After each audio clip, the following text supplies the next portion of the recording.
राम राम शेतकरी मित्रांनो, जे थकबाकीदार शेतकरी असतील, जे नियमित कर्जदार शेतकरी असतील, अशा शेतकऱ्यांना दिलासादायक अशी माहिती आहे।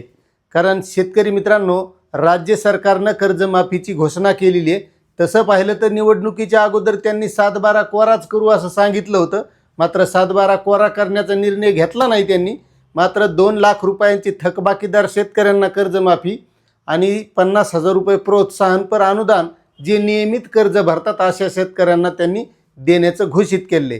आणि आता जो काही कर्जमाफीचा अहवाल होता प्रवीण परदेशी यांच्या अध्यक्षतेखालील समितीचा, तो आता राज्य सरकारकडे आलेला आहे।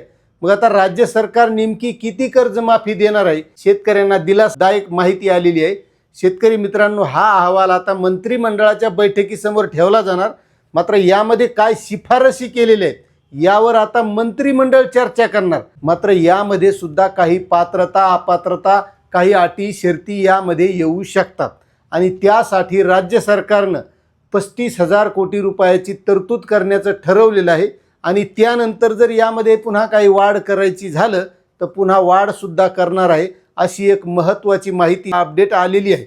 आणि लवकरच म्हणजे यापुढील जी मंत्रिमंडळाची बैठक होईल त्यावेळेस हा निर्णय होऊन थकबाकीदार शेतकऱ्यांना दिलासादायक म्हणजे 2 लाख रुपयाची कर्जमाफी आणि नियमित कर्जदारांना 50,000 रुपये प्रोत्साहन मिळण्याचा मार्ग आता लवकरच मोकळा होणार आहे। आणि त्याबद्दलची जो काही शासन निर्णय असेल, परिपत्रक असेल, जी माहिती येईल ती आपण ताबडतोब देण्याचा नक्कीच प्रयत्न करू। त्यासाठी तुम्ही जर आपल्या चॅनलवर नवीन असाल तर चॅनलला सबस्क्राईब करून ठेवा, व्हिडिओला लाईक करा आणि जास्तीत जास्त शेतकऱ्यांना शेअर करा।